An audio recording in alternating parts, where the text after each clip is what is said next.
L'Inde et la Chine, deux géants asiatiques, sont souvent comparés pour leur croissance économique rapide et leur grande influence sur la scène mondiale.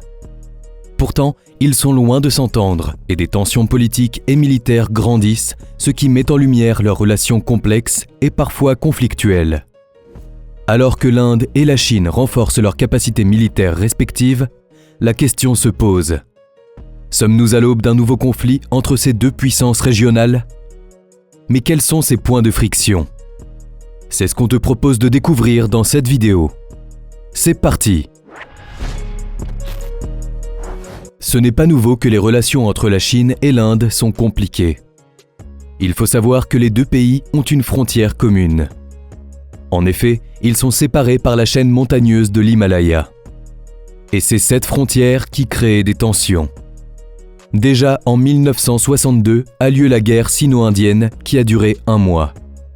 C'est notamment les régions frontalières de l'Aksai Chin et de l'Arunachal Pradesh qui ont exacerbé les tensions jusqu'à provoquer le conflit. D'ailleurs, ce sont toujours ces deux régions qui sont au centre des frictions aujourd'hui. En fait, l'Aksai Chin et l'Arunachal Pradesh sont des zones que la Chine revendique comme faisant partie de son territoire et que l'Inde considère comme faisant partie de l'État de l'Assam qui lui appartient. Si on remonte dans le temps, on voit que les frontières entre l'Inde et la Chine n'avaient jamais été clairement définies sous la domination coloniale britannique. Après l'indépendance de l'Inde en 1947 et la création de la République populaire de Chine en 1949, ces frontières sont restées contestées. Deux principales lignes de démarcation étaient en jeu. La ligne McMahon, reconnue par l'Inde mais rejetée par la Chine, et la ligne Johnson, revendiquée par la Chine.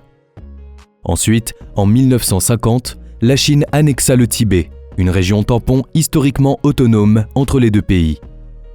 Cette annexion conduit à une dégradation des relations sino-indiennes, en particulier après que l'Inde ait accordé l'asile au Dalai Lama en 1959.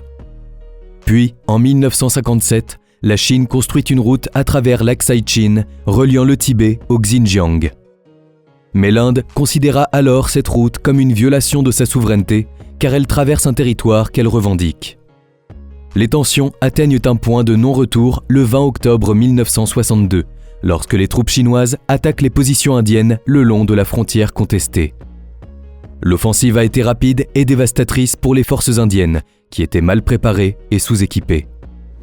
En Aksai Chin, les troupes chinoises ont rapidement surmonté les positions indiennes, prenant le contrôle de la région, qu'elles considèrent toujours comme leur territoire. Quant à l'Arunachal Pradesh, les Chinois ont également avancé rapidement, prenant plusieurs villes importantes et infligeant de lourdes pertes aux forces indiennes. La guerre a pris fin le 21 novembre 1962, lorsque la Chine a déclaré un cessez-le-feu unilatéral et s'est retirée de certaines zones qu'elle avait occupées en Arunachal Pradesh, mais en conservant le contrôle de l'Aksai Chin.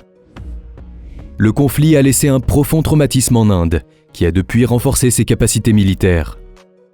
Ainsi, le pays a perdu environ 38 000 km² de territoire et à l'heure actuelle, les frontières restent contestées et les tensions ressurgissent périodiquement.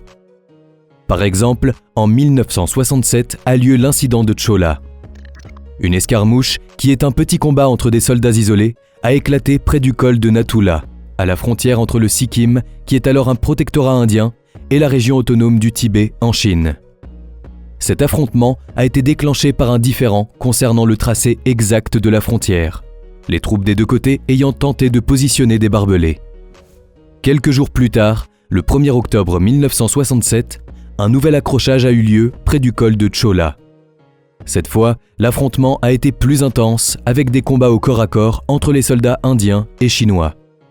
Ces incidents, bien que relativement mineurs par rapport à une guerre, ont montré que l'Inde était mieux préparée militairement qu'en 1962 et ont contribué à stabiliser la situation frontalière dans cette région pendant plusieurs décennies.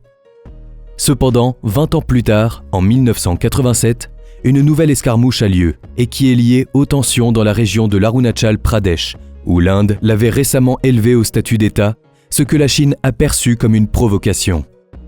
Surtout qu'au même moment, l'Inde a mené des exercices militaires dans cette région, ce qui a alarmé la Chine.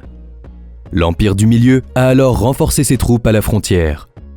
Cela a mené à une situation tendue où les deux armées se faisaient face dans la vallée de Sumdorong-chu. Les tensions étaient extrêmement élevées, mais contrairement à 1962, les deux pays ont évité un conflit armé majeur. Une série de négociations diplomatiques et militaires ont permis de désamorcer la situation. La tension s'est alors calmée jusqu'à un accrochage meurtrier au Ladakh en 2020. Contrairement aux accrochages habituels, cet affrontement a été particulièrement brutal, car les soldats des deux côtés se sont battus au corps à corps, sans armes à feu, mais avec des bâtons, des pierres et d'autres armes improvisées. Cette confrontation a entraîné la mort d'au moins 20 soldats indiens et un nombre non confirmé de soldats chinois. Cet incident a été le plus meurtrier entre les deux pays depuis 1967.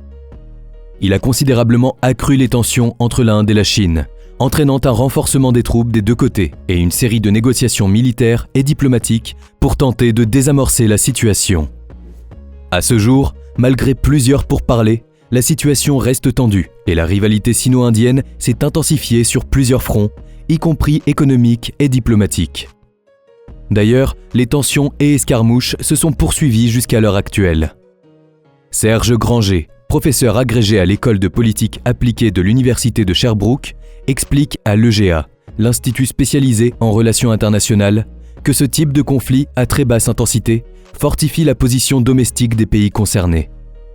En fait, cela leur permet d'unir un appui politique plus général à l'intérieur de leur propre pays. Par exemple, pour la Chine, un conflit de basse intensité avec l'Inde devient utilitaire dans la mesure où cela amène les membres du Parti communiste chinois à être derrière leur leader Xi Jinping, alors que celui-ci perd en popularité. Mais en cas de conflit, qui aurait le plus de chances de l'emporter ? Pour cela, regardons d'un peu plus près leurs armées. Avec comme objectif de constituer la plus puissante armée du monde pour 2049, la Chine est en train de devenir une force militaire de premier plan. Air, terre, mer et cyber, toutes les branches militaires sont en voie de modernisation. Elle est d'ailleurs première en quantité de main-d'œuvre disponible et elle a également la plus grande flotte navale au monde avec ses 370 navires. De plus, sur la seule année 2022, les forces navales chinoises ont admis au service pas moins de 3 croiseurs de type 055 de plus de 11 000 tonnes armés de 112 silos verticaux, ainsi que 3 destroyers anti-aériens type 052 MOD de plus de 7 000 tonnes armés de 64 silos chacun. Il y a également l'arrivée d'un porte-hélicoptère type 075 de 40 000 tonnes et de 3 sous-marins de type 039B de la classe Yuan. Les capacités terrestres et aériennes ont également été consolidées. Par exemple, l'armée de terre chinoise est la plus grande force terrestre permanente au monde, avec 915 000 soldats en service actif. Du côté de l'armée de l'air, nous avons plus de 2800 avions, dont environ 2500 servent au combat. L'avion de combat furtif le plus avancé dont dispose la Chine est le J-20, qui a comme objectif de concurrencer les F-22 américains. L'Inde, qui est le pays le plus peuplé au monde, profite de cet avantage pour être la deuxième nation, après la Chine, la plus pourvue en soldats potentiels.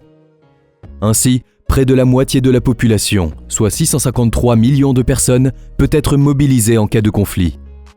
L'armée de terre indienne est la plus grande composante des forces armées indiennes. Mais ces derniers temps, c'est la marine indienne qui fait parler d'elle, avec l'acquisition de nouveaux navires et sous-marins, y compris des sous-marins nucléaires lanceurs d'engins, aussi appelés SNLE. Le pays investit également dans le développement de sa technologie militaire, mais aussi se modernise.